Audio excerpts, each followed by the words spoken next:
सन्माननीय व्यासपीठ व इथे उपस्थित गुरुजन वर्ग व माझ्या बाल मित्रांनो, मी याच्या विषयावर बोलणार आहे. तो विषय म्हणजे बाप. मित्रांनो, जोपर्यंत बापाचा हात डोक्याला आहे तोपर्यंत आयुष्य फार सुंदर आहे. जर बापाचा हात डोक्यावर नसेल, आयुष्य देखील जबाबदारीचं ओझं आहे. कोणतरी म्हटलंय, बाप म्हणजे जगण्याचं माप आहे.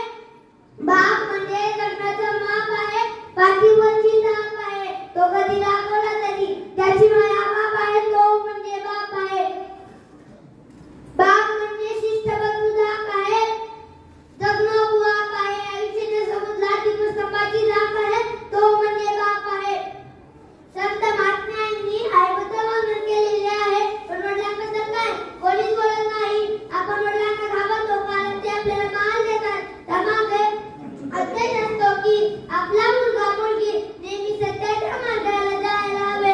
आपला वडील सतत वाक्य चप्पल घालतील, मुलाला नवीन बूट घेऊन देतील, बुटाला आयडिया करणार नाही.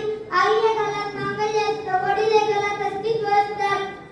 आपल्याला घरात काही लागलं टोचलं तर आपण आई असं म्हणतो आणि आपल्याला बाहेर जाताना कुठे साप दिसला तर आपल्या ओठात बापरी असेल तर छोट्या छोट्या प्रसंगांना आपल्याला आई आठवते. मोठ्या मोठ्या प्रसंगांना आपल्याला बाबा आठवतो.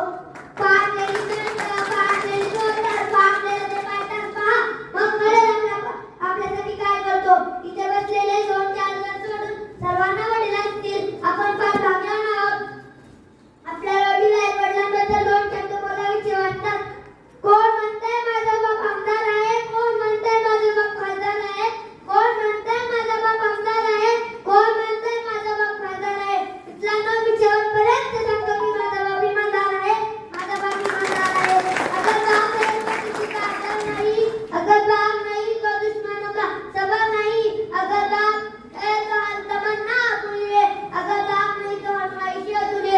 कोणतंच मूल बापाला पाय म्हणत नाही, वासराची गाय म्हणत नाही, दुधावरची साय म्हणत नाही. बापाकडे मुलाचा शब्दच नसतो. साने गुरुजी आणण्याच्या आमचा बाप दिसत नाही. मूल शपथ सुद्धा आईचीच घेतात. बाप शब्दाच्या